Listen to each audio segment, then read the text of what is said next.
Boa noite a todos. É com enorme prazer que a gente inicia essa web discussão intitulada Inclusões Escolares da Teoria Prática. Eu me chamo Silvana, eu sou professora da área de Libras e Educação Inclusiva do Instituto de Educação de Angra dos Reis, da Universidade Federal Fluminense. Nessa noite de hoje, nós vamos abrir essa proposta de live. Vou me apresentar e, em seguida, as alunas que estão me acompanhando aqui vão se apresentar e, igualmente, a intérprete. Então, eu sou Silvana, eu sou, me autodescrevendo, uma mulher branca, de olhos claros, cabelos castanhos abaixo do ombro, estou com uma blusa preta com alguns detalhes em cor bege, e atrás de mim tem uma estante com alguns livros e algumas flores.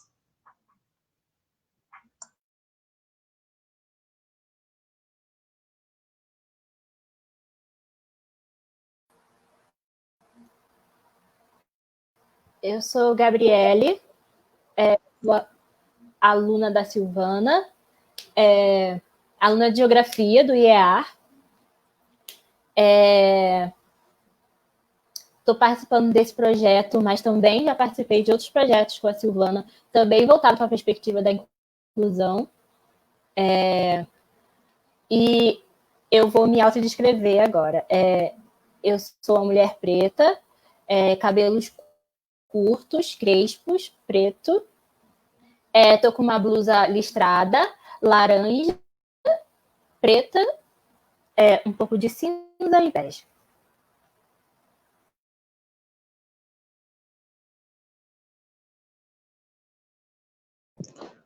Boa noite, eu sou Jaqueline, sou aluna do terceiro período de Pedagogia na UF. Eu me autodescrevendo, eu sou uma mulher branca, do cabelo à altura dos ombros, olhos escuros, meu cabelo é cacheado e eu estou vestindo uma blusa preta e atrás de mim uma parede branca. E eu entrei no projeto esse ano, é o primeiro projeto que eu participo da UF.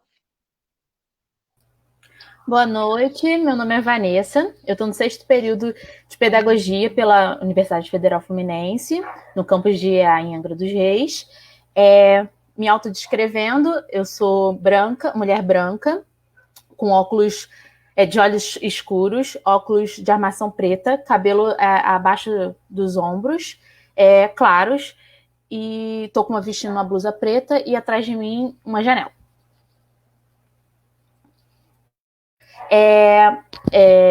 O projeto chegou a mim há muito tempo. Eu já conheço a professora Silvana, né? Desde que eu me inscrevi na matéria dela, e inclusive hoje eu sou orientanda dela, porque graças a ela eu me encontrei na inclusão e continuo me encontrando, né? Então é isso. Por enquanto, estamos iniciando meu TCC agora e estou muito empolgada para que corra tudo certo.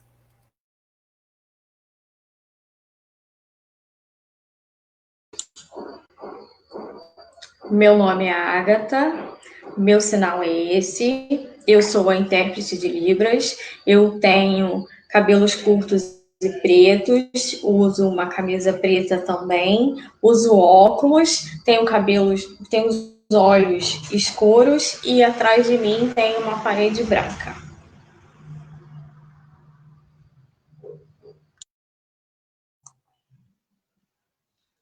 Então, após as nossas apresentações, vou situar um pouquinho, então, como a gente vai desenvolver essas lives ao longo desses 2 meses, né, de outubro e novembro. Bom, nós compomos o projeto Formação Inicial de Professores na Perspectiva Inclusiva, que é um projeto via o IAR, né, da Universidade Federal Fluminense, do programa Licenciaturas, 2020 agora com 2 bolsas, e em função da pandemia, nós nos organizamos também de uma forma nova, né, nessa forma remota, e aí surgiu a ideia da gente se organizar via lives, para que a gente pudesse alcançar o maior número de pessoas interessadas em também discutir o que a gente já discute a nível de universidade, no IAR, no campus de Angra dos Reis, né, os nossos objetivos com relação à inclusão, os alunos, né, enfim. Então, para iniciar essa conversa hoje, a gente propôs conversar um pouquinho, e aí eu já apresentei a lâmina aqui, sobre a ideia do que a gente vem pensando enquanto inclusões escolares. E aí, talvez de início, a gente, conversando eu e as alunas nesse movimento, a gente sentiu necessidade de iniciar a conversa, que vai acontecer todas as sextas-feiras, e aí com outros professores convidados, mas iniciar a conversa, né, na noite de hoje, sobre a perspectiva teoria e prática, e de uma coisa que a gente está entendendo que não é uma coisa isolada da outra, né, e nem uma coisa que parte da teoria, que só chega na prática, ou que é da prática para a teoria, mas que são coisas que se relacionam. E aí talvez a gente buscou dividir essa fala inicial hoje em um momento um pouco teórico e um momento um pouco mais prático. Então a gente dividiu entre nós algumas falas, e aí a gente gostaria então de dividir agora com quem nos assiste e dizer que a gente fica bem, que vocês fiquem bem à vontade, caso surja algum interesse de pergunta, alguma colocação, enfim, ficaremos muito felizes com a participação de todos. Então, vamos lá. Acho que pensar em uns caminhos iniciais, e eu vou iniciar, então, a conversa, e aos poucos as alunas vão se inserindo, é pensar essa perspectiva da inclusão numa forma, não de destino, mas como um processo, e um processo que, sobretudo, vai se dar ao longo de um caminho, e de um caminho que cada escola vai buscando produzir, né? Para que essa produção aconteça, esse processo inclusivo se dê em cada realidade, que vai ser, obviamente, muito subjetivo de cada espaço escolar, a gente pensou em organizar uma parte que é conhecer para depois agir, né? E aí, por isso que um pouco a prática e a teoria vão se articular, né? E conhecer, sobretudo, numa perspectiva ampla e depois numa perspectiva específica. Então, a gente inicia pensando um pouquinho a perspectiva ampla, que é, sobretudo, pensar quem é o público-alvo da educação especial, né? Que são os alunos que precisam hoje estar incluídos realmente dentro da escola. Lógico que a inclusão ela não se dá apenas a esses sujeitos, mas todos os sujeitos matriculados na escola, interessados em participar desse espaço, merecem estarem incluídos, né? Mas o nosso recorte aqui, então, é sobre o público da educação especial. E aí a gente está entendendo esse processo, conhecer para depois agir significativamente. Então, a gente inicia nesse processo amplo de conhecimento, que é sobre esse público.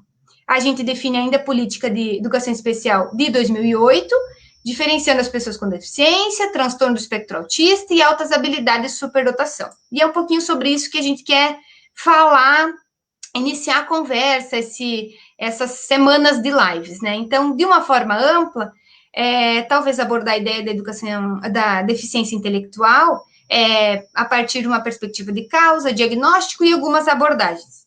Então, causas que podem ser diversas, né, desde pré-natais, perinatais e pós-natais, né, com relação à deficiência intelectual. Esse diagnóstico que vai desde observação até alguns testes, né, não há ainda uma avaliação clínica que vá fechar um diagnóstico de deficiência intelectual, mas há uma avaliação multidisciplinar, né, que vai desde observações até alguns testes, para que esse diagnóstico se feche nesse público de deficiência intelectual. E aí, algumas abordagens que a gente vem levantando, então, suporte com relação à aprendizagem, que vai se dar de diferentes estratégias, desenvolvimento, então, de estruturação de aprendizagens, de atividades, adaptações com relação a essa aprendizagem, que, consequentemente, vão gerar, então, o desenvolvimento desses alunos. Então, entender um pouquinho a deficiência intelectual numa perspectiva de nível cognitivo e comportamental, que muitas vezes então, de forma distinta do cronológico. Então, a gente está entendendo aqui um nível cronológico e um nível intelectual ou cognitivo muitas vezes distantes. E aí, então, é possível entender um funcionamento intelectual que a gente costuma identificar por um teste de QI, né, que talvez não é a melhor alternativa, mas é o que muito vem se fazendo, né, que é o teste, então, funcionamento intelectual inferior à média, né, junto, claro, de associações e limitações adaptativas, comunicação, coordenação, funções acadêmicas, né, questões sociais, de vida diária. Então, aí, vários aspectos que vão compor um quadro de deficiência intelectual. Para isso, então, a gente vai pensar em algumas dicas. E aí eu vou chamar a aluna Vanessa. Sou eu, professora, que eu vou falar. Vai lá, Vanessa. Jaqueline. Então, agora que a professora falou um pouco sobre a deficiência intelectual, eu vou falar algumas dicas que podem nos ajudar e auxiliar na nossa prática. A primeira dica é organizar atividades relacionadas à vida dos alunos. Não adianta a gente fazer atividades que não têm nada a ver. As atividades, elas têm que fazer algum sentido, de alguma forma, para os alunos. E trabalhar a potencialidade que o aluno já possui. A gente não deve só ver as dificuldades, o que o aluno não sabe. A gente tem que trabalhar diante das potencialidades que esse aluno tem. É importante que as atividades sejam explicadas de forma lenta, tranquila, repetindo quantas vezes forem necessárias. O aluno com deficiência intelectual, ele tem a questão da sustentação do conteúdo. Muitas vezes vai ser preciso você repetir a atividade quantas vezes forem necessárias para que se consolide o aprendizado. Utilizar-se sempre que possível do recurso concreto. Na deficiência intelectual tem essa questão da abstração, da dificuldade em entender o abstrato. Então, o material concreto, ele é um ótimo recurso para utilizar com esses alunos, porque é mais fácil ele aprender com aquilo que ele pode pegar, que ele pode tocar, com alguma coisa de forma abstrata. Por exemplo, o alfabeto. Pode utilizar o alfabeto móvel, que ele vai poder ter contato, ele vai poder tocar. Aí é mais fácil dele aprender. Pode passar, professor. Manter uma rotina diária. A rotina ela é muito importante para os alunos, para todos, né? Mas para esse público principalmente.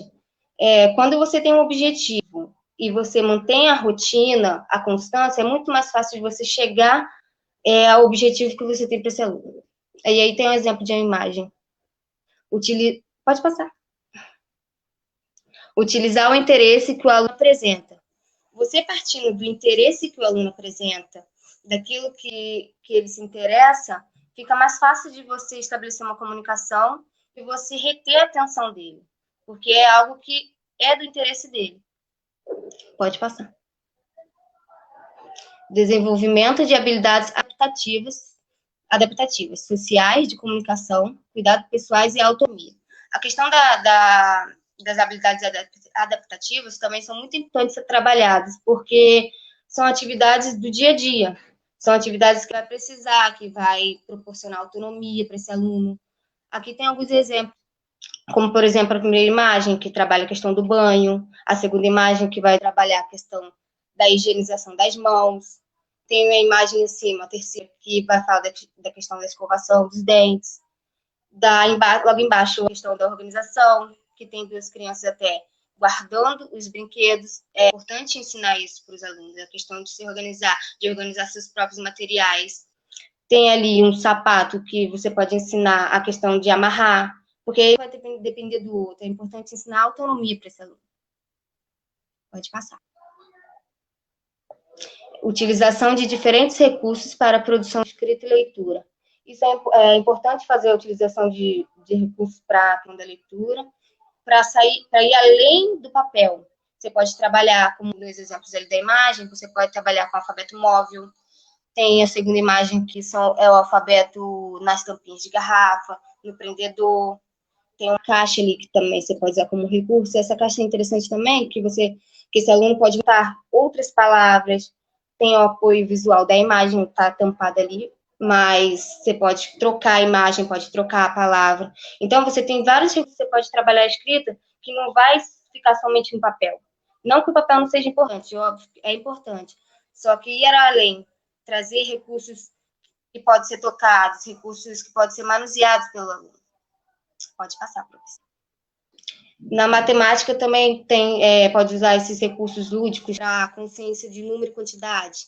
É mais fácil o aluno aprender quando ele pode contar ali. O 1 é um objeto, o 2, dois objetos. Como está no exemplo ali, né? A primeira imagem tem um número e tem que colocar os ciclos de acordo com esse número. Aí fica mais fácil dele visualizar e dele sustentar esse aprendizado. Aí tem outros exemplos. Pode passar. Coordenação. Pode passar. Também é importante trabalhar a coordenação motora, porque muitas vezes eles podem ter uma defasagem nessa área. Tem exemplos ali de atividades, como passar o cordão pelo macarrão, que vai trabalhar a coordenação motora. Tem o quebra-cabeça. E também é importante trabalhar atividades lúdicas. Ali tem um exemplo de canção dos palitos de picolé. Pode explorar também essa atividade. Trabalhar a percepção, ali com a percepção visual, que tem que fazer relação entre relacionar uma coisa a outra. Tem trabalhar a percepção auditiva. Tem um exemplo ali de uma atividade também pequena, um pouco pequena, mas ali é uma atividade que o aluno tem que relacionar a imagem com o som. É bem importante trabalhar essa questão. Trabalhar a consciência corporal, o aluno tem que entender sobre o corpo, entender sobre o seu próprio corpo. Ali tem alguns exemplos, né, que tem que montar as partes do corpo na primeira imagem, a segunda imagem tem que completar a face. São tudo atividades importantes. Pode passar. A memória e a atenção. Na deficiência intelectual tem muito essa questão, né? Tem que ser trabalhada bastante. A memória e a atenção. E os jogos de memória são atividades que trabalham bastante a questão. Atividades de vida diária. Essas atividades de vida diária é muito importante ser trabalhada porque são uma parte que tem muita dificuldade, que é importante ser trabalhada também na escola. Também tem que fazer parte do plano individualizado do aluno.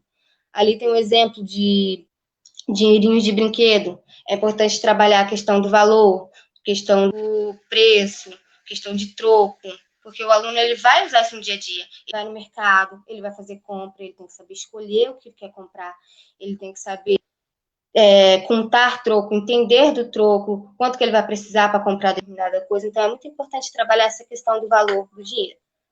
Ali, na segunda imagem, também tem uma imagem por etapas, né, ensinando como cortar a unha. São coisas, assim, que para a gente pode parecer simples, mas é muito importante a gente trabalhar com eles. Pode passar.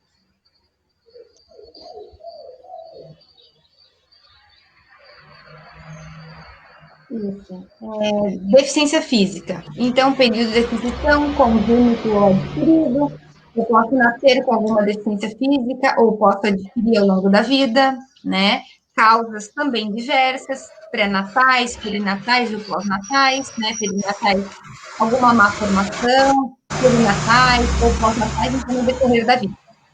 Diagnóstico, observações e exames, né? Aí de forma variada, vai depender de cada sujeito, de cada realidade. E abordagens médicas, terapeutas e educacionais. Aí, vamos lá. Eu vou falar sobre algumas dicas de como atuar no ambiente escolar também, para crianças com deficiência física. Organizar momentos escolares conforme a singularidade do aluno. Atividades sentadas, brincadeiras com adaptação, jogos e com todos os alunos no chão. Materiais adaptados, que nem sempre são comprados, mas produzidos. Estabelecer parcerias com a família. Então, o que a gente tem que fazer é adaptar o meio, a escola, à criança. Se não for possível, fica complicado desenvolver as atividades com ela. Então, quando a gente organiza os momentos escolares conforme cada singularidade, a gente tem a inclusão da criança nesses fatores. Então, quando a gente desenvolve uma atividade que normalmente ela é feita, sei lá, um exemplo, um vôlei, que é feito em pé, com a rede mais elevada e tudo mais, a gente exclui crianças que, por exemplo, estão numa cadeira de rodas, que elas não vão alcançar a jogar a bola por cima da rede. Então, o que a gente pode adaptar? Fazer elas sentadas, abaixar a rede para tocar o chão, as crianças ficam sentadas também, entendeu? Para a gente incluir a criança naquele meio. Materiais adaptados, nem sempre comprados, mas produzidos, porque, como a gente sabe, a nossa escola pública ela é muito defasada, né? Então, a gente precisa usar métodos que nos auxiliem também. E também colaborem na reciclagem de objetos, né? Então, é muito importante também, a gente vai até apresentar formas com objetos recicláveis, que é muito legal. E estabelecer parceria com a família, porque às vezes a família tem alguma coisa em casa que pode ser trazida para dentro da sala de aula, e aí adaptar para a criança. para ela poder trabalhar no meio. Pode ir, professora. Agora eu vou falar sobre algumas atividades de motricidade. Como vocês podem ver na imagem, tem um grupo de alunos e tem uma criança com uma possível deficiência fazendo uma corrida de obstáculos. E a gente pode ver que não existe uma diferença de atividade ou de circuito para a criança com deficiência. Ela está junto com os outros alunos, entendeu? Então, a gente vê que a corrida foi adaptada para aquela criança e não tem aquela questão de agilidade, de habilidade, de quem chega primeiro. Não, é para a criança fazer no tempo dela, no momento dela, e como é possível, e adaptando para outras crianças. Por exemplo, se tivesse uma criança de cadeira de rodas, a gente poderia ampliar mais o circuito para que a cadeira passasse pelos obstáculos, e sempre lembrando, gente, de incluir a criança, não fazer nada, evitar coisas separadas, não fazer nada separado, porque a exclusão não é boa para ninguém. Ninguém gosta de ser excluído, então a criança com deficiência também não vai gostar. Então, sempre visando essa questão da inclusão. Outros exemplos também, para a primeira imagem, é uma criança vestida de amarelo, uma blusa amarela, e ela está sentada numa cadeira de rodas e tem uma professora auxiliando ela com Lego.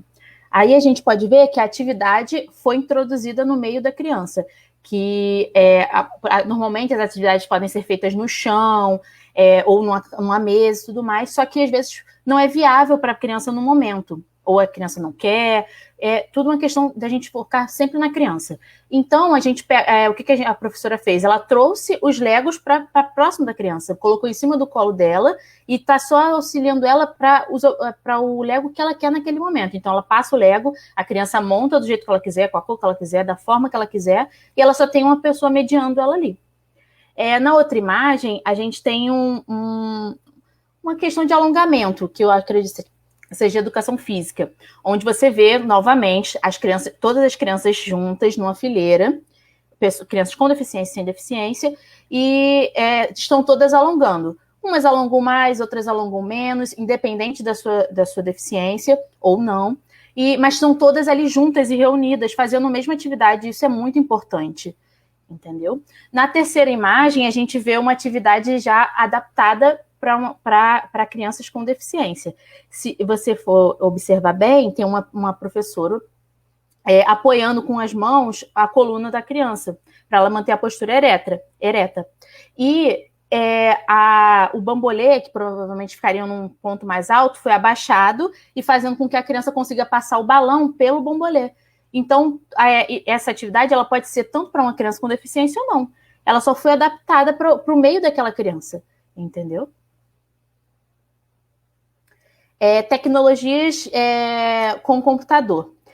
A tecnologia está aí, todo mundo sabe, e a gente precisa entender que as crianças com deficiência física ou qualquer outra deficiência têm habilidade, sim, para conseguir acessar a internet e se comunicar por ela. Então, na primeira imagem, a gente tem uma garota utilizando um notebook por comando vocal. Ou seja, ela fala as palavras, ou a questão que ela quer fazer naquele momento, pesquisar ou se comunicar, ela fala, e com a fala é transmitido tudo para o computador. Então, vai aparecendo tudo para ela na tela. Na segunda imagem, é um menino que está utilizando um objeto de pulsão na mão dele. Vocês podem ver que ele tem uma certa limitação na mão, e ele está usando um teclado virtual, que ele funciona mais ou menos assim, ele é aberto na tela, e conforme a criança vai, por exemplo, ele quer escrever o nome dele, aí ele fala assim, o nome dele é Léo. Aí, por exemplo, ele vai passando as letras pelo teclado e vão iluminando a sequência. Aí, por exemplo, apareceu o L de Léo, ele brilhou, ele faz uma pulsão com a mão, e essa letra vai para a barra de texto. E assim ele consegue falar, escrever, mandar uma mensagem, se comunicar com um amigo, seja quem for. Aqui nós também vemos um outro menino, que a gente pode ver que ele tem uma deficiência nas mãos, então seria muito inviável ele conseguir digitar, então ele está usando também o microfone para se comunicar, para falar com a tela. Na outra imagem, a gente já tem a gente pode ver que é um teclado, a gente tem um computador e tem um teclado que essa criança já tem um grau de habilidade que consegue fazer com que ela digite. Mas só que o nosso teclado é muito miudinho, então geraria muito transtorno, uma confusão e um estresse para a criança. Então a gente amplia esse teclado e a criança pode mexer à vontade. Ela pode jogar, escrever, N fatores, utilizar a tecnologia.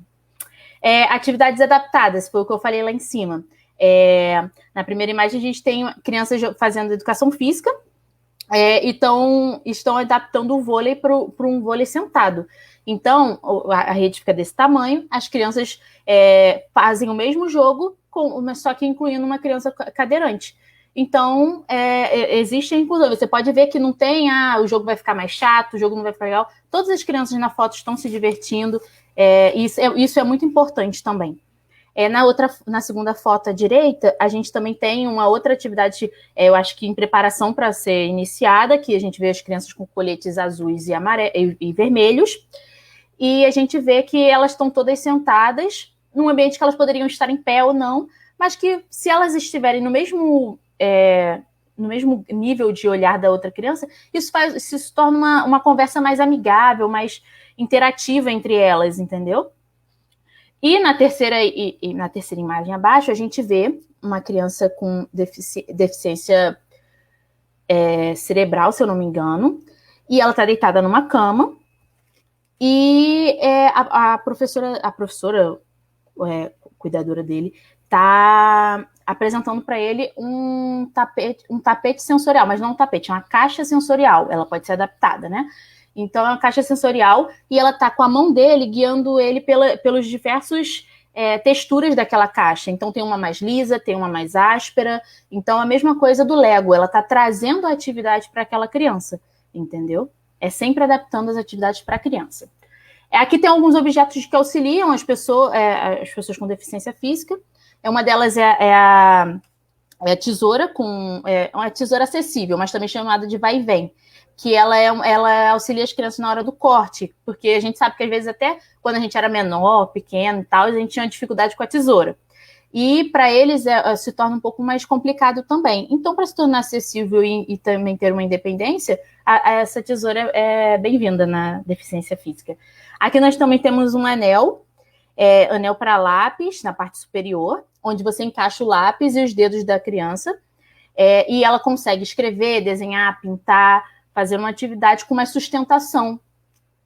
E na de baixo nós vemos um menino escrevendo com teclado, com uma vareta, escrevendo no teclado com ela, porque ele tem alguma dificuldade nas mãos, mas ele tem um movimento do corpo, então ele consegue digitar com o auxílio dessa vareta.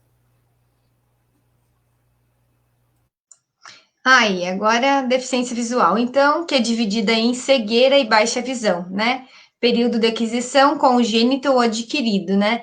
E lembrando, congênito adquirido, dá para a gente entender perfeitamente a ideia da discussão com relação à inclusão, que não é uma discussão de quem tem deficiência, mas a deficiência ela é uma condição que pode se dar ao longo da vida. Então, cada vez mais a gente está entendendo essa área como uma discussão que é nossa, né? Não são apenas de pessoas que nascem com alguma deficiência, mas a gente pode, ao longo da vida, também adquirir, né? Ter contato com pessoas, enfim. Então, é importante, de novo, discussões com relação a isso. E aí, então, da deficiência visual, as causas também pré-natais, perinatais e pós-natais.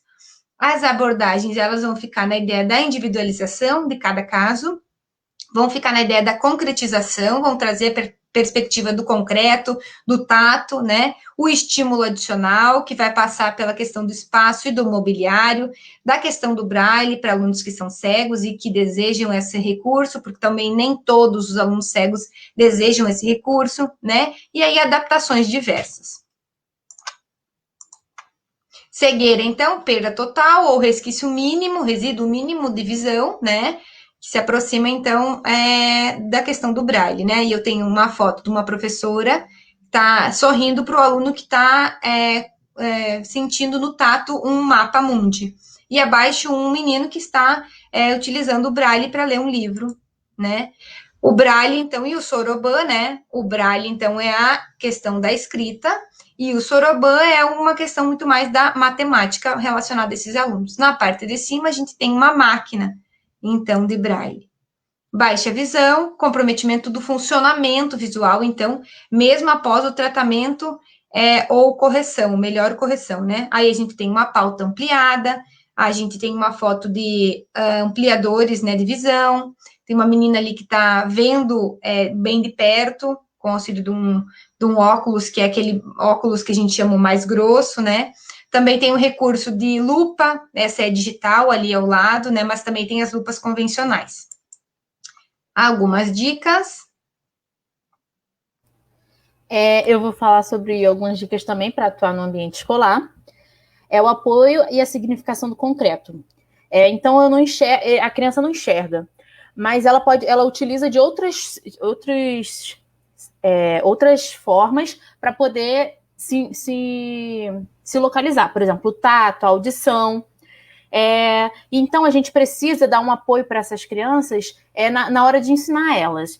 Como, por exemplo, se você vai fazer um alfabeto, é bom você fazer um alfabeto em relevo ou destacado, que a criança possa tocar, sentir o objeto, entendeu? Seja ele feito de papelão, uma lixinha um pouco mais áspera para ele tocar, mas que seja destacado o número e tudo mais, para ele ter esse apoio do concreto, entendeu? Da significação concreta, para ele saber o que é, entendeu? O apoio pessoal e de autonomia na escola e em torno da escola. Uma pessoa sempre, assim, o apoio pessoal e de autonomia na escola e em torno dela. Dar esse apoio e assistência para a criança, disponível para poder guiá-la pela sala de aula, ou em torno dela, uma pessoa que consiga levar ela ao banheiro, ou que auxilie ela na hora de procurar um brinquedo e tudo mais. O treino e a valorização do tato e da audição, porque ela não enxerga, mas ela tem outras questões sensoriais, né? O tato e a audição. Então, deixar os objetos em sala de aula sempre organizados da mesma forma. Então, por exemplo, se as cadeiras as carteiras ficam do lado direito, sempre permanecer as carteiras do lado direito, o armário sempre fechado, evitar objetos espalhados e tudo mais, porque a criança ela tem um senso de localização. Então, se você colocar ela de frente para o quadro, ela vai saber que para a direita tem as carteiras, para o outro lado tem o armário. Então, deixar a criança com aquela autonomia para ela se guiar dentro de sala de aula com uma confiança, também ela se sentir um pouco livre também, mais livre. E o trabalho colaborativo em sala de aula. Às vezes a gente eleger um aluno em sala de aula para poder ajudar a criança também a se guiar ou auxiliar ele. Isso é muito importante, isso gera uma amizade, uma coletividade, também uma responsabilidade para a criança, ela se sente importante e também auxilia, e ela começa a ter uma interação com aquela criança também, quando ela utiliza desse método. Pode ir, professor. O alfabeto... aí agora eu vou falar algumas práticas que a gente pode utilizar com crianças em Braille. O alfabeto em Braille é muito legal, porque a gente pode montar ele com as crianças ou apresentar ele montado, que já gera uma interação entre elas. Então, a gente tem um alfabeto de A a Z em Braille e a gente tem os objetos em cima correspondentes à letra inicial. Então, por exemplo, letra A tem algodão, B uma bola, C colher e assim por diante. Então, gera essa questão da criança ter e se você for observar, está em alto relevo os nomes, as letras em Braille. Então, a criança pode tocar, saber o que é o A em Braille, e embaixo tem os objetos que ela pode também interagir, brincar, tocar com os amigos, entender que o A é de algodão, B é de bola, e assim por diante. Aqui a gente tem uma atividade com números em Braille, onde a gente tem o número em forma numérica, e ao lado tem o número em Braille, e dentro da caixinha tem objetos de diferentes tamanhos que auxiliam a criança a entender a quantidade. Então, por exemplo, no número 1 tem o número 1 em Braille, em forma numérica, o número 1 em Braille, e tem um objeto dentro que aí é em formato cilíndrico. No número 2 é a mesma coisa, só que o formato tem um círculo com um círculo dentro, tipo algum CD, se eu não me engano, e assim vai até o 10. Mas se vocês repararem, todos têm um tamanho e formato diferente, para a criança também identificar, ó, esse é um, passou para outro, esse é outro, e assim por diante. Um labirinto também, é muito legal. Você pode fazer em tamanho para as crianças andarem sobre ele, que é o caso da esquerda. Esse aí ele é comprado, mas tem como realizar ele também de forma reciclável. E também a gente pode adaptar as crianças, vendar todas as crianças e fazer elas chegarem num outro ponto para pegar um outro objeto. E a gente também pode fazer uma forma mais sucinta e simples, que elas podem até levar para casa e brincar em casa também, que é com palito de picolé. Que aí a gente está dizendo, leve o tamanduá até a formiga. Então, a gente monta o labirinto e a criança, com tato, vai se guiando até achar a formiga, do tamanduá até a formiga. A gente tem um jogo da velha sensorial. O da esquerda, ele já é madeira, ele é mais elaborado, mas que se vocês observarem, o da direita também, que é feito com EVA e tudo mais, ele faz a mesma função, então não tem diferença. Inclusive, é mais econômico e a gente pode variar, a gente pode colocar outras cores e tudo mais. A diferença entre eles é que eles são destacáveis, como eu falei lá nas dicas, e as crianças elas vão com tato se guiando, então elas têm uma certa independência na hora de jogar, entendeu? Porque elas sabem o que é um X e uma bola, e elas conseguem tocar e saber que os lugares estão vazios ou não. O tapete sensorial, esse é muito legal, a gente inclusive fez uma atividade na faculdade com ele, e foi muito divertido. A gente pode montar com as crianças ou não, e ele pode ser tanto um tapete, como um quadro, como qualquer coisa que faça com que tenha texturas diferentes. E ele é super acessível, porque você pode fazer com coisas que você tem em casa mesmo. Uma caixa de ovo, bomba de assolã, CD e tudo mais. E as crianças, elas passam por cima e elas podem tentar adivinhar o que é, falar a sensação que elas estão tendo naquele momento. É muito divertido.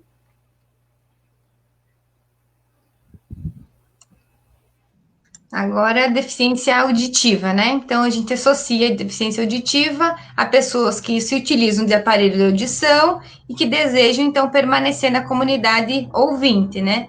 Período de aquisição também congênito adquirido, causas novamente pré-natais, peri ou pós, grau leve, moderado ou severo e abordagens, então, o oralismo. Algumas dicas.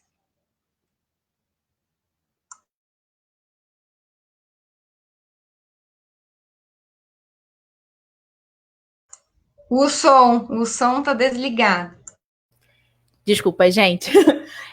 Algumas dicas que a gente pode ter no ambiente escolar é cuidar da localização do aluno em sala de aula, porque como a criança ela escuta menos, ela não é surda, mas ela escuta menos, ela precisa estar bem localizada para ela poder compreender e entender o professor.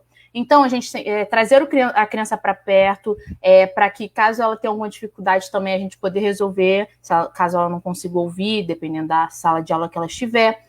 E ela também possa ler seus lábios, se for necessário. Informações e comandos favoráveis à leitura labial, o que eu falei acima, para ela poder ter mais acesso e visão, então tragam ela mais para próximo de você, de preferência onde você fica mais centrada, assim, em sala de aula. E o auxílio de voz e isolamento acústico, que é quando você utiliza um rádio, um microfone, eu esqueci o nome agora, mas você utiliza um microfone e a criança fica com uma caixa de som na mesa dela. Então, conforme a professora vai falando, a criança vai ouvindo, independente da posição que ela esteja em sala. Só que, lembrando sempre, trazendo a criança mais para perto de você, e a criança consegue ouvir naturalmente, entendeu? Então, com o auxílio desse microfone, você fala e a criança ouve você como se estivesse próximo, mesmo se ela estiver distante. E também o isolamento acústico é muito importante também para a criança, porque pode gerar algumas distrações e tudo mais. Então, a utilização... a professora Silvana até falou mais cedo com a gente que numa sala que ela deu aula, o pai de uma criança com deficiência auditiva e o vizinho fizeram um isolamento acústico de caixa de ovo, porque do lado de fora ficava o parquinho das crianças, então atrapalhava um pouco. Então eles fizeram esse isolamento. Então foi algo muito legal e de forma reciclável também. Então a gente dividiu as pessoas surdas. Então, são aquelas que têm uma identidade e uma cultura de diferença linguística, que se aproximam e têm interesse pela língua brasileira de sinais, que é a Libras, né? Nossa segunda língua oficial do Brasil, né? Período de aquisição também congênito adquirido, causas as diversas, grau também leve, moderado e severo, e a abordagem, então, o bilinguismo, que seria a Libras, né, como primeira língua, e o português escrito como segunda língua. Algumas dicas. Apoio constante do intérprete. Então, ter sempre alguém auxiliando aquela criança para que ela compreenda a aula, entenda o que está sendo dito, para que ela tenha interação também, para ela poder também informar alguma coisa em casa para os pais ou algo do tipo. Atividades pedagógicas com centralidade em na Libras e português escrito, que é muito importante para se ocorrer a inclusão. A utilização de legenda sempre que necessário. Então, quando a criança não tiver um intérprete, utilize da legenda, quando você for ver um filme, se for fazer alguma atividade, utilize da legenda para se comunicar com a criança. E disciplina de Libras para a comunidade escolar, isso é muito importante, gente. A gente tem meninas aí fazendo projeto de Libras agora, que fez no ano passado. Isso é muito importante, trazer essa língua inclusiva para as pessoas entenderem que os surdos eles têm a própria língua, e que é possível de aprender sim, e é muito, muito boa. Muito, muito legal, muito divertido, é incrível. Aqui eu vou falar de algumas atividades.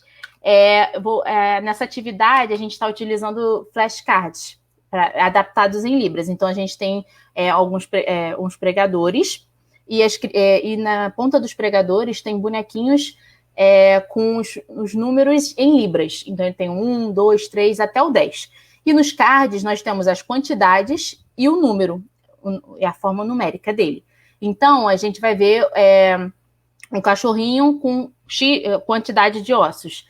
Então, a criança vai contar a quantidade de ossos, vai identificar no bonequinho qual a quantidade que representa e vai pendurar no pregador na forma numérica que ele corresponde. Então, por exemplo, tem 4 ossos, então ela vai achar nos pregadores quantos ossos tem e vai colocar em cima do número.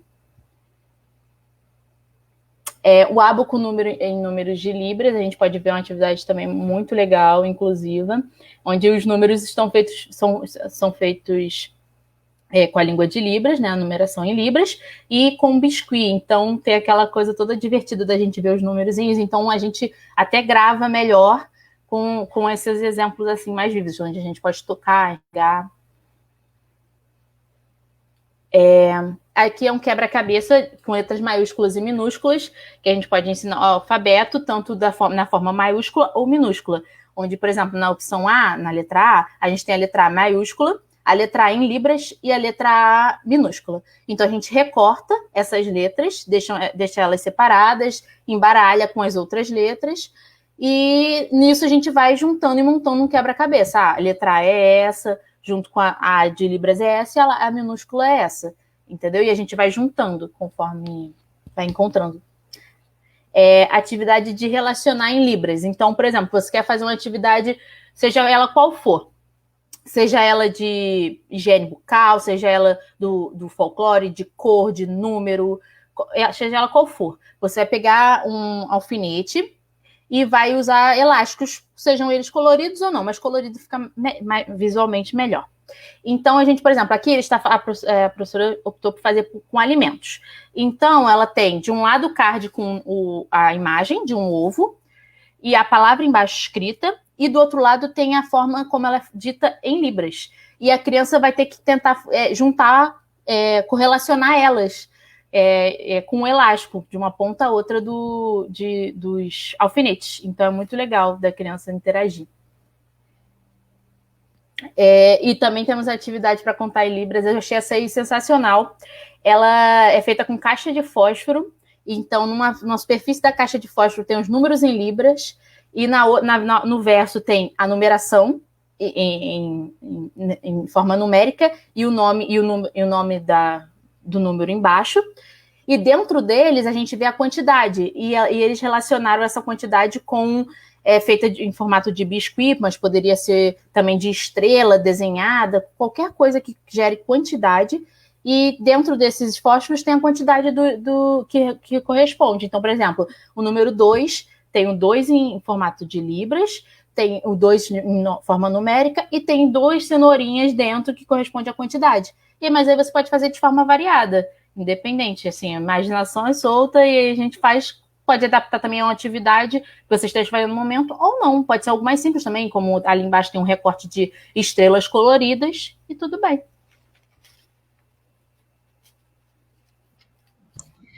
E a deficiência múltipla, então, ela vai ser muito singular as combinações, então, associação de 2 ou mais deficiências, né?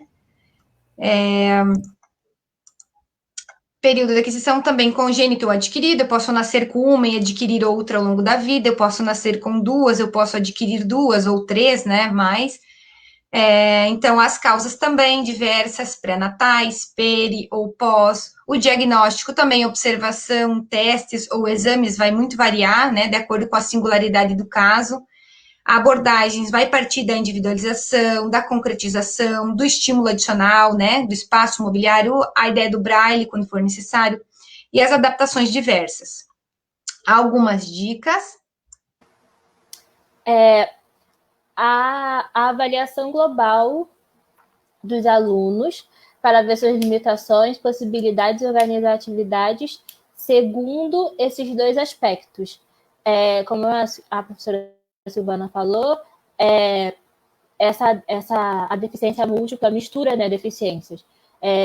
Um mesmo indivíduo pode ter a deficiência física e a surdez, ou a deficiência auditiva, ou a deficiência física e a deficiência intelectual. Então, é importante sempre o professor, né, tá atento a esses alunos, sempre visando conhecer a limitação e as possibilidades que esse aluno tem para poder desenvolver atividades de acordo com as especificidades desse aluno.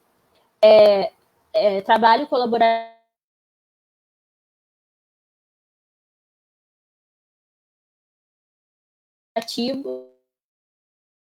colaborativo em grupo é importante também.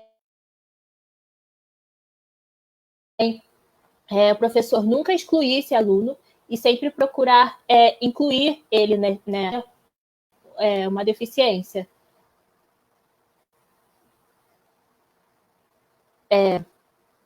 Uma atividade que eu separei é tampar embalagens. Aqui eu estou trazendo opções de atividades mais voltada para a questão da motricidade. Mas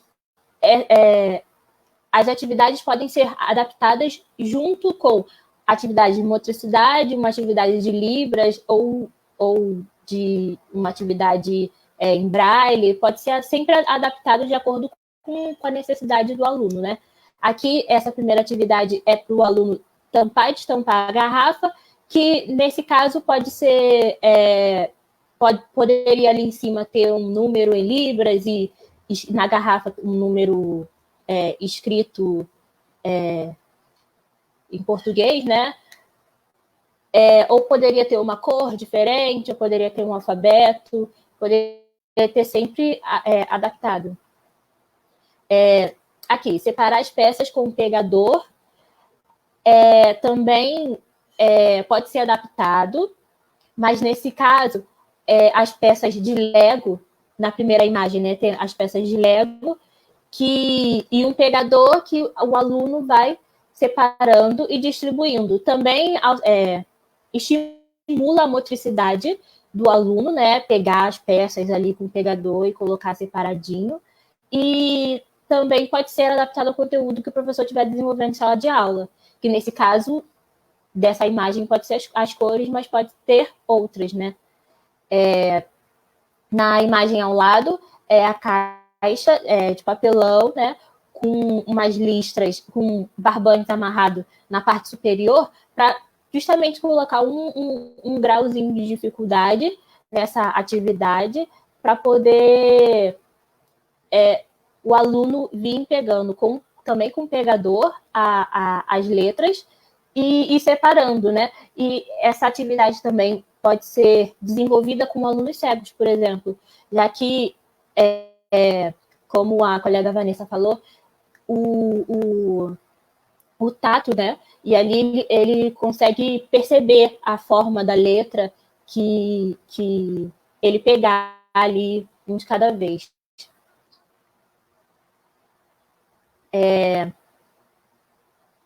A próxima atividade é colocar no espaço de acordo com a cor, que também pode ser adaptada e também auxilia na motricidade, né?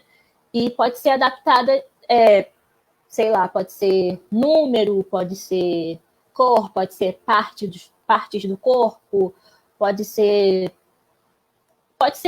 de várias formas, de acordo com o desejo que o professor tiver ali no momento, né? Aí na primeira imagem a gente tem potinhos com botões, né? Para poder fazer a separação.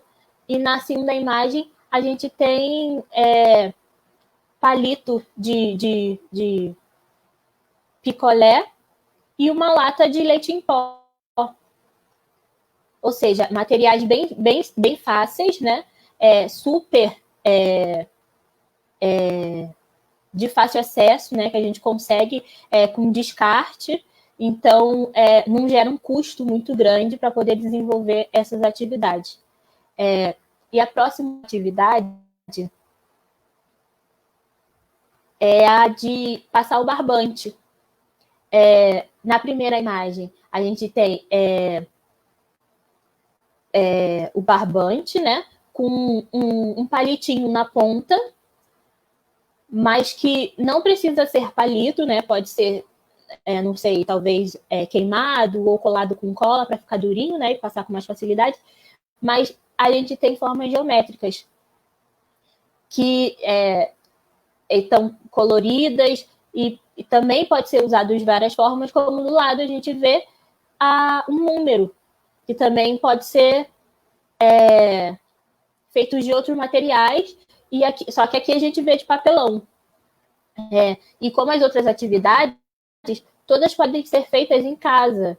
Pode ser feita pelo professor, mas também pode ser feita pelos pais dos alunos, para desenvolver ainda mais, né, essas habilidades. E todas podem ser combinadas com as outras atividades, ligando outras deficiências, né?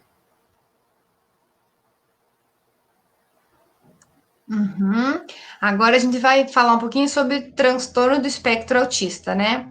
Transtorno neurobiológico, que vai, em maior ou menor grau, comprometer comportamento, interações, comunicação. As causas ainda, elas vão variar entre fatores que são biológicos, né? Algumas hipóteses, e também a questão ambiental, né? Diagnóstico, nós não temos ainda um exame, né, mas a gente tem, então, algumas observações e testes, né, que podem, numa avaliação multidisciplinar, fechar num diagnóstico de TEA.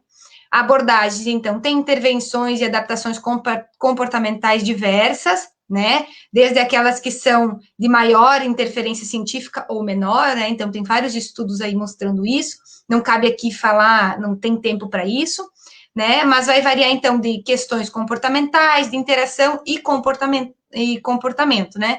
Então, é feita uma avaliação do aluno e, dependendo do grau de comprometimento de cada área, são escolhidos as estratégias para esse aluno. Algumas dicas. Eu vou falar algumas dicas para trabalhar com os alunos no TEA. Linguagem objetiva. Evitar falar muita linguagem figurada, que pode ser que eles não entendam. Tipo, tá chovendo canivete. Eles têm um pensamento muito literal. Eles podem realmente olhar para cima e achar que está chovendo. Dividir as atividades em partes. Quando a atividade for muito longa, dividir em etapas. Pode ser que fica mais fácil para eles, fica melhor para eles compreender, para eles aprender e terminar. Conhecer os interesses e preferências, que no autismo a gente chama de hiperfoco.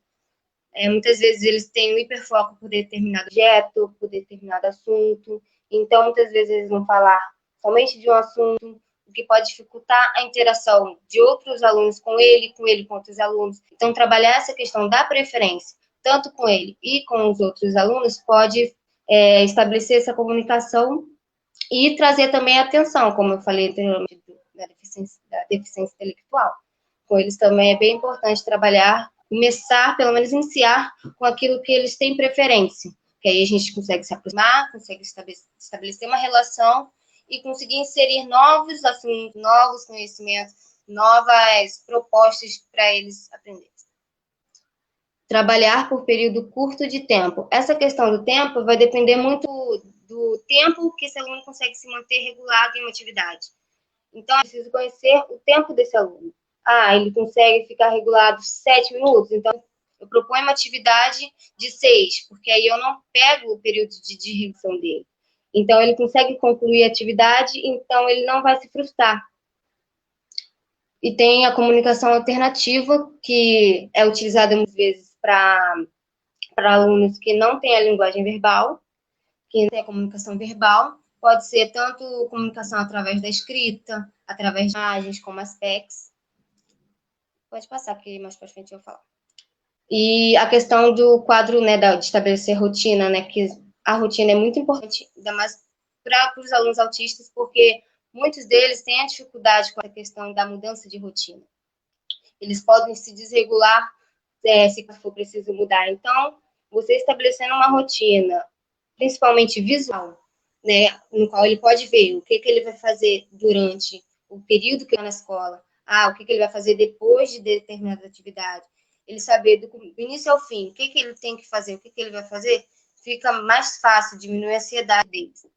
Aqui tem alguns exemplos de quadro de rotina. Na primeira imagem tem um quadro de rotina tipo relógio, que conforme vai andando o ponteiro, onde está o ponteiro é a atividade que ele vai realizar. Então, sempre vai ter como eu propor para ele essa previsibilidade do que ele vai fazer. Ele não vai sempre ficar, não sei o que eu vou fazer, ele não entende. E aí a gente vai ajudar ele a ter essa previsibilidade na atividade. Tem outros exemplos também. Pode passar. A questão da comunicação alternativa, como eu falei, que é utilizada para alunos que têm essa dificuldade na comunicação. Então, pode utilizar de outras alternativas, como utilização de imagens. Tem até uma prancha com PECs, que através de PECzinhas, imagens, o aluno consegue, o aluno consegue se comunicar com os outros. Ele, por exemplo, nessa prancha é dividido em partes. Tem a parte da alimentação, a parte da higiene. Por exemplo, na parte da alimentação tem vários packzinhos, várias imagens de alimentos, né, do dia a dia, o que gosta, o que ele come.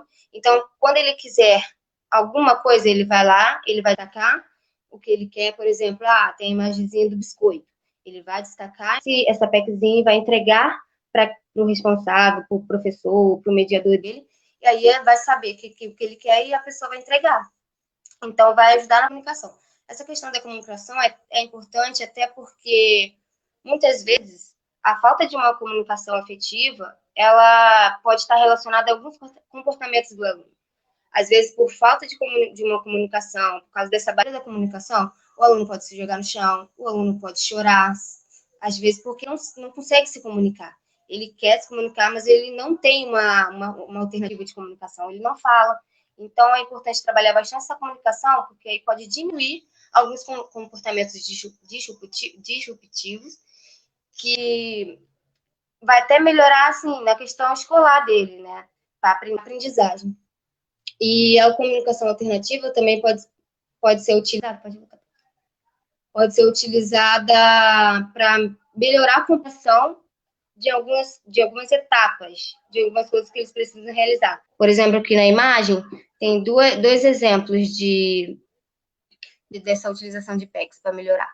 Tem aqui, para ir no banheiro, por exemplo. Ali tem toda etapa, como é que ele tem que fazer, qual é o passo que ele tem que seguir quando ele chega no banheiro. Então, eles são muito visuais. Tendo essa questão visual, eles conseguem compreender melhor. E na segunda imagem tem também a questão da escovação do dente. Tem que colocar a pasta na escova, escovar um lado, escovar o outro, até ele concluir a atividade. Pode passar. A questão do material estruturado, assim, é muito importante e é bem efetivo, né, no ensino de alunos autistas, porque fica bem melhor quando o aluno sabe, quando está todo o caminho estruturado, ele sabe como ele vai começar, até onde ele vai e a recompensa que ele vai ter ao fazer essas atividades. Então, tem que estar tudo estruturado para ele estar mais organizado. Se a atividade for estruturada, for organizada, ele também vai estar organizado.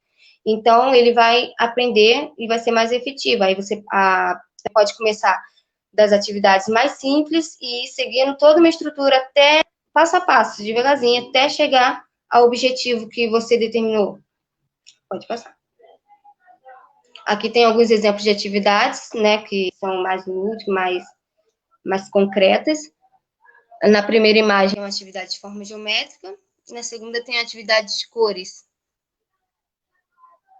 Tem a questão da estimulação sensorial, porque a gente pode ter alunos tanto que tenham hipersensibilidade, que muitas vezes até a etiqueta da blusa pode trazer um incômodo muito grande, até os alunos que são hipossensíveis, no qual não tem sensibilidade nenhuma, ele pode colocar uma coisa quente que ele não vai sentir. Então, trabalhar essa questão da sensorial, oferecer experiências sensoriais diferentes, é importante trabalhar essa questão dos alunos com TEA.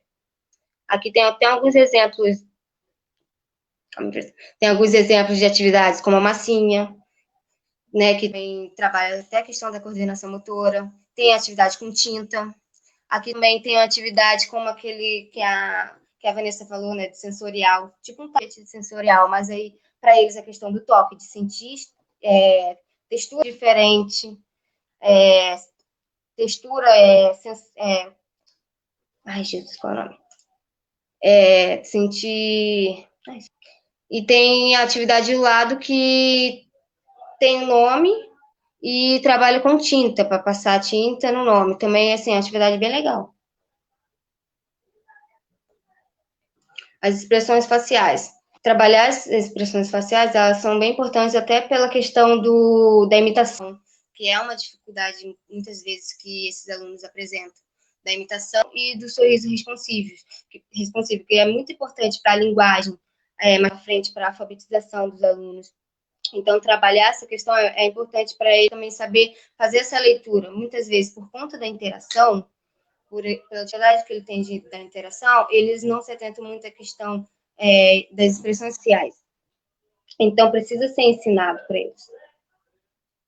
E aqui tem alguns exemplos ali. Tem aqueles pratinhos de papelão com diversas expressões faciais que ele pode desenhar, pode fazer. E tem outra atividade também, ali que tá pequena, não sei se tá ali, que tá escrito assim, quando que ele fica feliz, quando que fica triste, para ele reconhecer nele e reconhecer no outro as expressões. Eu fico feliz quando minha mãe me beija. Eu fico triste quando meu picolé cai no chão. Eu fico com raiva quando alguém faz uma brincadeira ruim. Então, é trabalhar toda essa questão de olhar o outro, saber a expressão, saber reconhecer. Pode passar. E as altas habilidades ou superdotação, né? Inteligência que a gente comumente entende acima da média, em uma ou mais áreas, né? Então, não necessariamente em todas as áreas. Então, são alunos que vão ter extrema facilidade em algumas áreas, mas em outras, em compensação, vão precisar de um auxílio diferenciado. Aí, algumas dicas também. Algumas dicas trabalhar em pesquisas e projetos, utilizar o conhecimento do aluno para a dinâmica da sala de aula, trabalhar em equipe e coletivamente, sem produzir isolamento do aluno ou tornar-se ocioso, ter sempre mais atividade dispostas ao aluno. O que são esse trabalhar por pesquisas, né? O aluno com alta habilidade, ele tem interesses por pesquisas, e é importante trabalhar esse tipo de atividade com os alunos para que ele possa desenvolver ainda mais essa habilidade que ele já tem, né, predisposta. Utilizar o conhecimento desse aluno para favorecer as dinâmicas em sala de aula, sempre buscando não separar, como você faz uma atividade e os outros fazem outras, mas não. O aluno vai precisar de uma atividade um pouco diferenciada, sim, mas não pode ser exclusiva, né? Tem que ser inclusiva. Tem que ser uma atividade com nível de dificuldade um pouco maior, mas ainda assim tratando do mesmo tema, as mesmas características que os outros alunos estão participando ali, né? Pode passar. Aqui eu trouxe algumas atividades, né? E como os alunos com altas habilidades, superdotação, costumam ter um vocabulário bem avançado, caça-palavras e palavras cruzadas são atividades que estimulam essa questão do vocabulário, né? Trabalhar bem as palavras, o português, mas também pode ser a Libras, pode ser o Braille, né? Mas sempre trabalhar as palavras com esses alunos. Pode passar.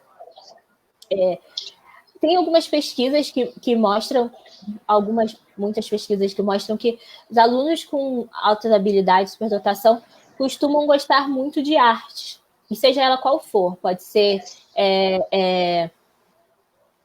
pintura, música, escrita, né? Então, eu trouxe aqui alguns exemplos de atividades com artes que pode ser desenvolvida de forma lúdica ou não nas escolas, né? Aqui na primeira imagem tem algumas crianças mostrando seus quadros de flores pintados, e na segunda também são crianças pintando quadros, mas de forma mais lúdica mesmo, mais abrangente, sem alguma coisa mais focada assim. Quebra-cabeças também é uma ótima opção de atividade para desenvolver com esses alunos, que eles têm um raciocínio rápido, né? Tem bastante atenção, eles são muito focados. Então, essas atividades também ajudam eles a estimular essas particularidades, né? E também tem os enigmas. O aluno com altas habilidades, superdotação, costuma ser questionador e também gostar, né, de coisas que o desafiem. Eles não gostam de coisas quando são muito fáceis. Então, os enigmas podem ser adaptados, né, para desenvolver um conteúdo, ou de forma lúdica mesmo, para que eles, para estimular todas essas qualidades que eu já falei anteriormente desses alunos, né? É importante também a gente ter sempre em mente que a escola precisa estar disposta, né, a incluir esse aluno na turmas. Essas ações precisam partir da escola. Nunca excluir o aluno, mas sempre incluir, né, no grupo, na turma, ou no meio ali, né, como um todo.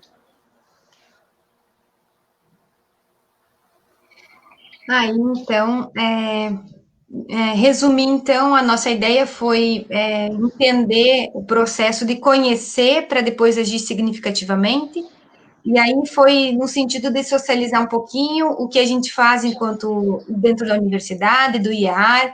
Se nós estivéssemos não vivenciando uma pandemia, lá nós estaríamos estudando sobre as deficiências, buscando estratégias para depois ir para a escola e agir de forma significativamente junto aos alunos, né? Nem sempre as atividades que a gente organiza são as que funcionam, talvez como a gente espera, mas o que eu posso garantir é o nosso desejo incessante de buscar, de estudar, né? Então, todas as atividades aqui apresentadas foram as alunas que buscaram, eu não influenciei em nada, a gente dividiu o público e cada uma delas, de forma autônoma, buscou estratégias, estudou para falar, então se desafiou a estar aqui, também é um movimento novo às alunas, então, antes de finalizar, eu também quero agradecê-las, né, acho que a educação se faz nisso, o futuro da educação está em vocês, então, agradeço o envolvimento, as atividades aqui que vocês organizaram.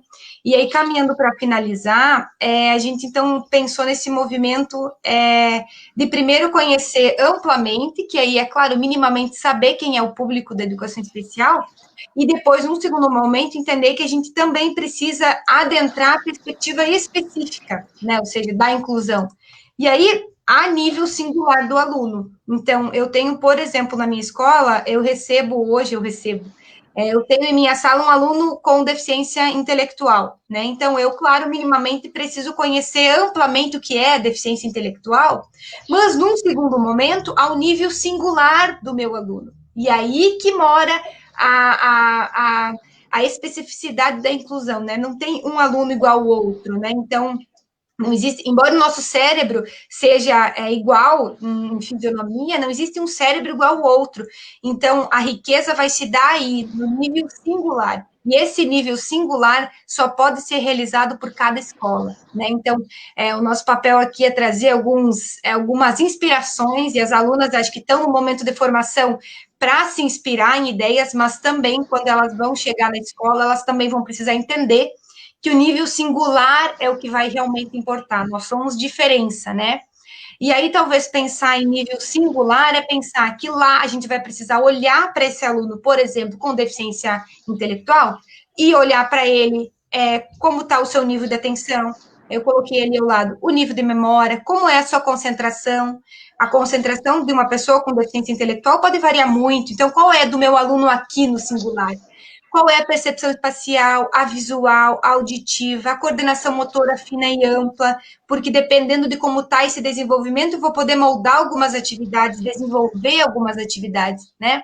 Como é que está o esquema, o raciocínio lógico, matemático, esquema corporal, leitura e escrita, a estruturação temporal, que é algo muito importante, resolução de problema, que é algo que a gente precisa ao longo da vida, atividades simbólicas, como é que está o brincar, existe esse ato simbólico, né? A expressão, linguagem, as funções executivas, né? Que nos possibilitam planejar, desenvolver e, antes disso, ainda avaliar se eu vou conseguir finalizar ou se eu vou precisar reorganizar para conseguir finalizar esse objetivo.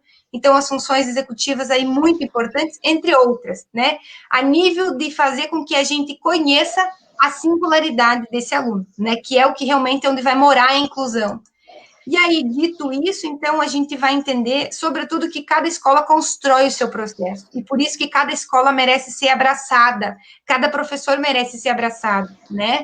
E aí, entender, então, que a gente vivencia hoje inclusões, não um processo de inclusão como um todo, mas inclusões, onde cada realidade escolar, mais ou menos motivada, vai construindo as suas estratégias, cada professor vai fazendo o que consegue ser feito, né? Um exemplo, por exemplo, das atividades, a gente está trabalhando com a ideia de que semanalmente o professor possa solicitar para que cada aluno em casa produza um jogo. Então, a gente tem tanto material aí reciclável que pode ser produzido pedagogicamente e que muitas vezes impossibilita pelo tempo que o professor produza. Então, tá aí os colegas, os alunos, como grandes parceiros do professor, para que semanalmente possam estar produzindo alguns materiais, alguns jogos, e depois esses jogos serem vivenciados em sala de aula, né? Então, nesse sentido, a gente pensa, então, na importância do conhecimento amplo, que é o que minimamente a gente tentou abordar aqui, valorizar e reconhecer a importância desse conhecimento que é específico, singular, que cada realidade vai buscar conhecer e desenvolver, e a partir disso, então, vão surgir as ações pedagógicas inclusivas nessa realidade. Então, é apontar que do estigma a gente quer ir às possibilidades, sempre do estigma às possibilidades, entender que essas possibilidades, elas vão morar no meio, vão morar em cada escola, vão morar em cada família, e não no sentido biológico. A gente não está aqui, enquanto projeto de pesquisa, projeto de formação dos professores em inclusão, de formação inicial, pensando que o biológico não é importante, muito pelo contrário, é muito importante, mas o meio tem a possibilidade de ir além, né? Então, quando a gente encontra um meio que possibilite experiências significativas, e sim, de acordo com as características do aluno, com o que é possível fazer, né? A gente vai ver, então, aí uma justificativa à própria neurociência, que é uma área que eu sou muito apaixonada. A plasticidade cerebral está aí nos mostrando e justificando que toda ficha, toda aposta é válida aos alunos. Todo jogo que eu produzo, todo jogo que eu solicito que a turma produza, cada atividade em que eu sento ao chão quando eu tenho um aluno com cadeira de rodas, cada atividade que eu busco pensar a questão da linguagem com toda a turma, vale a pena. E desenvolve, produz, né, janelas de oportunidades, e isso ao longo da vida. Por muito tempo a gente entendeu que a gente nascia com um número X de neurônios e a gente ia perdendo ao longo do tempo. Hoje a gente entende que não, que a gente, inclusive, a partir das ligações neurais, das relações que a gente pode fazer, com que o meio nos possibilita fazer, a gente produz mais ligações.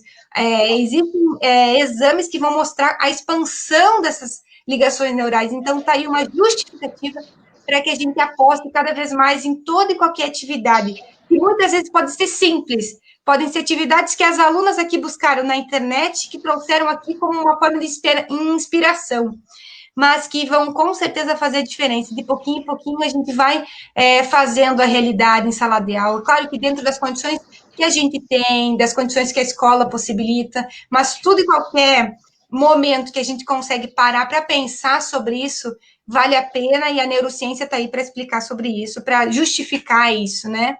Justifica o nosso trabalho. E aí a gente pensou em trazer alguns exemplos, né, de que esse meio é importante, de que essa plasticidade está aí, de que a deficiência ela não é um destino, né? Então, por exemplo, aí tem na internet, a gente pode ver, né, tem um jovem de 27 anos, na China, faz todas as atividades diárias com o pé. Tem aqui essa moça, ela é atleta, né? Ela até conhecida, né? Ela participou de um reality, participa de competição, é modelo. Essa outra menina, os médicos diziam que ela nem sobreviveria, 24 anos, tem um blog, toca violino, defende discussão informada sobre o aborto na internet. Então, olha a plasticidade aí, indo na contramão de um diagnóstico, mas quando há apostas, muita coisa pode ser também feita, né? Acho que a gente, enquanto professor, vai ter que levantar essa bandeira. Outra moça aqui, defendendo a prova da OAB, esse aqui também é jogador brasileiro, o melhor jogador é aqui nosso, do Rio Grande do Sul, que é brasileiro, 26 anos, jogando futebol, imaginem, sem visão, não imagino eu correr uma esquina sem olhar, né, sem ter a minha visão. Então, olha quanto o ser humano consegue, a partir da plasticidade, também se desenvolver de outras formas, né, para além da sua questão biológica. Outro, aqui, o jovem dos Estados Unidos, né? Há 11 anos, ele inclusive tatua com o pé. Aí tem técnicas específicas que ele criou, né? Então, coloquei ali a fonte, mas está muito pequeno. Eu vi aqui no chat, nos comentários que pessoas perguntaram se os slides poderiam ser disponibilizados. Podem sim. Quem tem interesse, é só deixar o e-mail aí, que eu peço às meninas para enviar. O conhecimento está aí para a gente quer mesmo mandar esse conhecimento para todos os cantos aí. Esse menino aqui também, com autismo, né, TEA, até os 8 anos, ele tinha relação muito difícil com a comida por sensibilidade, depois achou um trabalho relacionado a isso, né, então, olha só, o menino, ó, tocando 7 instrumentos e é cego, né, eu tentando fazer o movimento de aprender violão, tenho que ficar olhando e não consigo, então, olha só a neuroplasticidade aí nos mostrando que é possível, de que não há limitação, né? Tô dificultando o trabalho da intérprete, tadinha, tô falando rápido. Outro menino aqui também praticando esportes em cima do skate, então não tem os movimentos das pernas.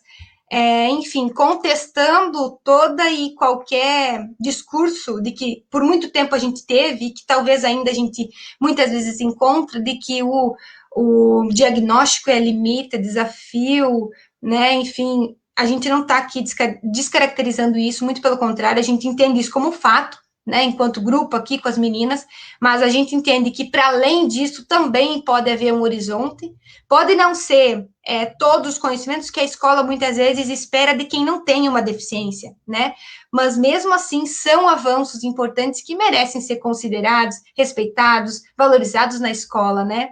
E aí, então, a gente termina com essa ideia de responsabilidade, né, nós temos, então, a possibilidade de contribuir com o público-alvo que a gente busca se envolver. A gente tem aqui professores nos acompanhando, famílias, né, amigos, e aí isso passa não só pela esfera da escola, sobre forma alguma, mas passa também pela esfera da família, passa pela esfera do meu vizinho, passa pela esfera do meu lugar de trabalho. Então, nós somos seres sociais e nós precisamos conviver da melhor forma possível em sociedade. E o que é a vida se não propiciar interações significativas com os sujeitos? Isso também vai envolver as pessoas com deficiência, né, que também têm o mesmo direito, né, de estar em sociedade, de interagir, de ter acesso às informações, como as pessoas que não têm, né. Eu deixo aqui algumas inspirações para leitura que não são nada acadêmicas, né, mas que, né, tendo em consideração o público que eu entendi que nos acompanharia, mas que falam de abordagens diferentes com relação a isso, essa ideia de diagnóstico, essa ideia de que não é limitação, mas que é um ponto de partida para ir à frente. E obrigada pela atenção, aqui estão os nossos contatos. A Gabriele pode disponibilizar para a gente aqui o link do formulário para as pessoas responderem, se tu puder lançar aqui para a gente, tá? Posso, vou colocar aqui nos comentários. Aqui, e aí eu vou convidar a Vanessa para ir já agradecendo, dizendo as considerações finais, depois eu chamo a Jaqueline, depois a Gabriele, até que ela encontre o formulário. Obrigada, tá, Gabriele, por procurar aqui para a gente. Então, gente, eu queria agradecer pela participação de vocês até o final nessa atividade, nessa live. Foi muito importante para a gente. Fazer o projeto está sendo incrível. A gente está só no comecinho, mas a gente tem muitas ideias para os próximos anos. Pretendo continuar no meu caminho da inclusão. Foi um caminho que me tocou há alguns anos atrás e que me emociona até hoje. É muito importante a inclusão dos alunos. Eles precisam dessa representatividade, eles precisam dessa atenção. É algo muito importante para nós, como uma válvula para poder guiá-los pelo caminho certo. Nós temos esse potencial, sim. Essas crianças, elas são incríveis, elas têm o potencial para conseguir fazer qualquer coisa. Basta a gente ajudar elas, mentorar elas, guiar elas pelos métodos adaptados para elas. Então, eu queria agradecer a todo mundo. Desculpa qualquer coisa. Primeira live a gente sempre fica bem nervosa, né? Mas a gente vai aprimorando com o tempo, né? Vai aprendendo mais com o tempo. Muito obrigada, gente. Sou eu, né? Então, gente, eu quero agradecer também, né, a oportunidade de poder participar dessa live, agradecer a presença de todos e poder conversar um pouco sobre inclusão, que é um tema assim tão importante e que é tão necessário, né, trazer informações, conhecer esse público, porque eles, sim, como a Vanessa disse, eles são capazes, todos nós somos capazes de qualquer coisa, de aprender qualquer coisa, só preciso ter o método certo, ter pessoas que se interessam, pessoas que buscam compreendê-lo, que buscam ver o individual, ver a necessidade de cada um, seja ele da parte inclusiva, seja ele deficiente ou não, cada um tem a sua diferença. Então, assim, é muito bom poder falar sobre esse assunto e que a gente continue compartilhando mais conhecimentos uns com os outros e possa agir na prática, trazer a teoria para a prática, como a professora disse, que estão totalmente ligados. Obrigada. Eu quero começar dizendo que o link dos formulários já está lá no comentário, tá? Eu botei 2 vezes, mas um só, você já vai para o mesmo lugar. Uma vez a professora Silvana falou numa live que a inclusão é direito de permanência, né? É o direito do aluno permanecer em qualquer espaço. E a gente está aqui para lutar, né, por isso, por esse espaço, mesmo não tendo nenhuma deficiência. A gente está aqui para lutar por esse direito, para que eles tenham esse espaço, sim, né? E que esse espaço seja bem utilizado, né? Agora, como estudante, a gente está aqui para auxiliar os professores que já estão na prática a fazer essa inclusão acontecer mesmo, né? E para quando nós formos professores, a gente também consiga, com todo esse conhecimento que a gente vem adquirindo, fazer uma inclusão real, né? Que seja efetiva, que funcione mesmo, né? Que a gente consiga trazer esses alunos para junto dos outros. E por isso eu queria agradecer vocês que vieram, né, nessa live, nos dar esse apoio. A gente está começando, né? A gente fica meio nervosa, mas é um momento muito especial para a gente já está há um tempo, né, estudando sobre inclusão, falando sobre inclusão, e agora chegou a hora da gente botar para fora, né, para a gente compartilhar essas atividades que a gente já vem fazendo, né? Mas é isso, obrigado a todos e todas. Até uma próxima, né? Então, é isso. Quero agradecer em nome do projeto, então, pela participação de todos. A live vai ficar gravada. Teve pessoas aqui que estavam com dificuldade de acesso devido à internet. Não sei se foi a nossa que falhou ou de quem escreveu. De qualquer forma, vai ficar gravada, né, de acesso para quem quiser mais assistir.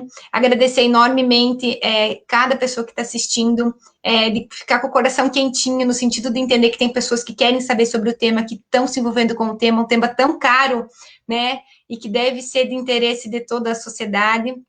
Dizer que a gente está junto com as escolas, então a gente sabe que é um desafio e que por isso a gente se coloca junto nesse processo de aprender junto, de buscar resolver situações escolares, então a gente se coloca à disposição. Quem quiser conversar mais, enfim, sabe onde nos procurar, no IAR, né, da UF, convidá-los para que assistam semana que vem, né, ao mesmo horário, no mesmo lugar. Nós vamos falar um pouquinho sobre poesia e inclusão, vai ser a professora Onete, também do IAR, da UF, que vai estar aqui conversando com a gente, e aí a gente vai desenvolver, então, ao longo do mês de outubro e novembro, encontros nas sextas-feiras, falando um pouquinho sobre essa temática de inclusão, cada semana dentro de um assunto um pouco mais específico, tá bom? Agradeço enormemente, e os formulários as meninas vão ver, vão enviar por e-mail, o atestado, e qualquer coisa também é só entrar em contato. Muito obrigada, viu, pessoal? Tenham uma boa noite. Tchau, gente. Boa Tchau. noite.